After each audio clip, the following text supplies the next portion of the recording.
Hello, everyone. I'm Sheila. I'm in Los Angeles with my guest. I'd like to introduce one of my favorite Filipino family members in martial arts. Miss Jade, what is the martial art that you represent? And would you first tell us your title and your name? Hi guys, thank you for having me, Miss Sheila. My name is Agalon Jade T. Gaje. My family art is from the Philippines. It's Pekiti, Tirsia, and it's been around since 1897. My father is the Supreme Grand Master, Grand Tuhan Leo T. Gaje Jr., and he is the one true heir of the art. Agalon, that's kind of unique. How do you spell that? It's Agalon. And in Hiligaynon, that represents the meaning of employer, master, boss, and according to my father and my mother, that it means coordinator or delegator of duties. Pekiti Tirsia Kali. Yes. Close quarter combat martial arts. Yes. How did you get your start? As in, how did you begin your training in PTK? Well, being part of the descendants of my father, who was taught at a very young age, at 6. Being born into this system, my father came from the Philippines.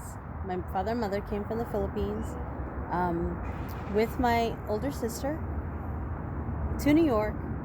I was born in Harlem, grew up in Queens, but at 4 years old, my father introduced the first weapon, tool. First tool of training at 4 years old, and has continued to put tools in my hand all this time. So, how many times have you moved around in your life while being with your family and training this art? well, because my father has many access to a lot of opportunities all over the United States. I have lived in over 25 cities collectively to current day. That's quite a few cities. I've seen a lot of America, that's for sure. So training's allowed you to maneuver through life? Yeah. I am not shy to meet people. I am very, very aware of the people I meet and my surroundings. And growing up in a city made me more street. My street sensibilities are definitely more aware because of that upbringing. So with all the moving around the country, was there a time when you were not training PTK? Oh, yes. At 17 years old, I was a gymnast, and I did breakdancing. And I did a lot of stuff, and I hurt myself, very much so. At 17, I fell 13 feet and bent my knee the opposite direction. Ow. So healing from that took quite a few years. But once I was able to do everything, I continued with my footwork, and that brought back memory, body mechanics were still there. It's just adjusted. And so it took about 10 years. What is an example of how training PTK benefited you in your young adult life after that injury? You had talked a little bit about continuing footwork. Did it aid in the healing process? Yes, the body mechanics and the healing of understanding how your knee pivots a certain way and adjusting accordingly. And the triangle footwork that we have makes you aware of where your footing is. And so that made me build the muscle back up. But in my 20s, as I was getting better from healing on my injury, the continued training that I have and then my knowledge helped me be aware of being able to maneuver against those bad people. What is the profession you started out with as a young adult? Well, in college, I wanted to be a physical therapist. Mm-hmm. So, and then I realized later on, I found out how much paperwork physical therapists do, and I was like, I'm not into that. Mm-hmm. So I decided to become a massage therapist. It's kind of like a physical therapist without the paperwork. Mm-hmm. You still learn a lot of the mechanics of the body. Mm-hmm. But as a massage therapist, there were a lot of opportunities of danger because you're at a situation where somebody assumes that you're going to do a little bit extra. Could you give us an example of that? Well, as a massage therapist, your client, a lot of them are male. Take advantage, and if whatever it is for that time, they felt like they needed to take advantage. I was chased around a table, my table, and I went to the kitchen and grabbed a knife because I know everybody has a kitchen knife. But needless to say, I knew where all my exits were, and I just kind of ran out to avoid any kind of contact with him. I did not know if he was on drugs or anything, stress or any issues. Never wanted to confront it. So if you can avoid a situation that could harm you, you take that opportunity. That is a great example of how using her training has allowed her to thwart some scenarios in her life. The awareness is key. That's the first thing. Can you tell us a little bit more about your professional life? Have you always been a massage therapist? No. I have been a restaurant manager. I've been an event planner, event coordinator, and then ultimately I became a chef. I already felt comfortable with a knife in my hand, you might as well, and I love to cook. So it just made sense. And in my culinary career, there are situations where you have to cut things and break things down, like meat. So there's all these knife skills you pick up. So I already pick up knife skills in my personal life, and it just translated perfectly into my culinary knife. I can see that. In my culinary life. I said culinary knife. I was like, isn't that... When is an instance... Let's see if we can come up with another example. When is an instance in your professional life as a chef or in a restaurant manager when you may have needed to use PTK for self-defense? Oh, well, definitely this one time. Being the only woman in a very male-dominated, environment, there was one time I went into a walk-in, and a walk-in is the refrigerator where all restaurants hold all their food to be cold. So I walk in, I'm getting something, a chef walks in and has an advancement on me, presses his body up against mine, and I take a butternut squash.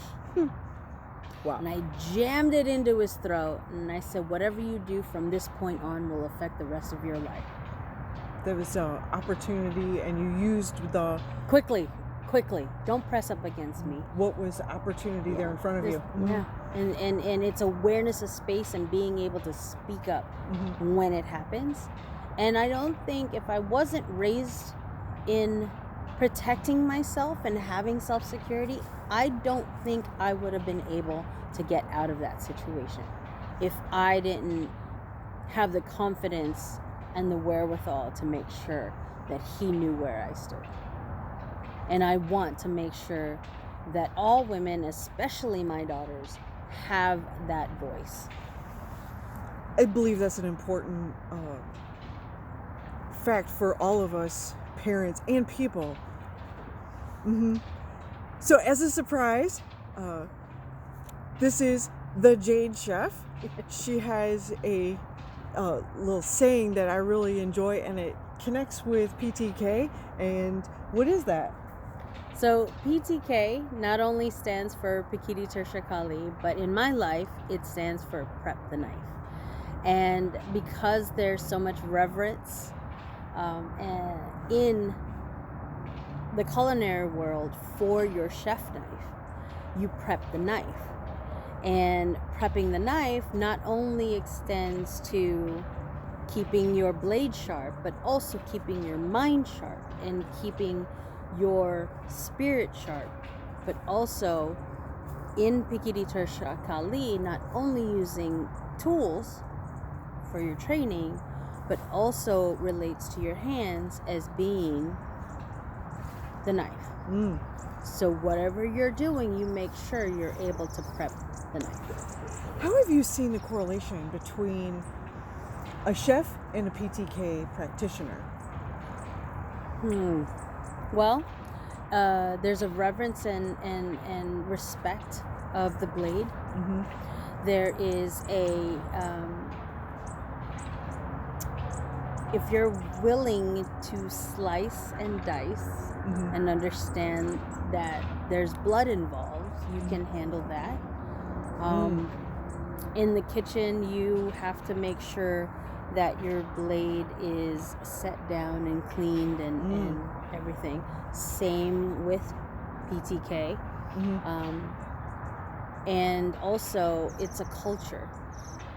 What knives have brought into our lives as humanity is that we are able to break things down in preparation for something. So, and it comes in all cultures. In the Filipino culture, our blades were there to help prepare food for our family, prepare food, cut trees down, and also protect us from the Spanish colonizers. And till this day, knives protect us from any harm and continue. And it's an art form that should never be taken for granted. Would you say the knife is an extension of your hand? Oh, for sure. Yeah. You got my point? Yeah. Yeah. Oh, see what she did there? All right. In 2016, when I met you for the first time, you had drove across the country to be our chef at an instructor camp. Yeah. How did this trip energize your connection to your heritage? Wow. Well, being invited to be able to serve a training camp, not only by my father, but also by my uncle, who is one of the original students of my father when I was growing up. So I would call him one of my bodyguards for sure. Going out and asked me to experience my talent that I get paid for on a regular basis. It was a huge honor for me to prepare food for the practitioners. I made breakfast, lunch, and dinner, and in the cold and camp style, and we had the best time. I was able to train a little bit and experience, just the camaraderie and the dedication, and just that alone invigorated me to continue what I love to do, and that is PTK and cooking. So trying to mend the best of both worlds. She did blend the best of both worlds. She brought a component to training that transcended just the muscle movement and building of muscle memory alone. So I do remember her experience brought quite a bit of an enjoyment and health and energy so that we can continue training. So what does your future of Pekiti Tirsia look like? It's Pekiti Tirsia Kali look like when you're leaving your heritage and your legacy to your family and your community? Well, I looked at it as a mother.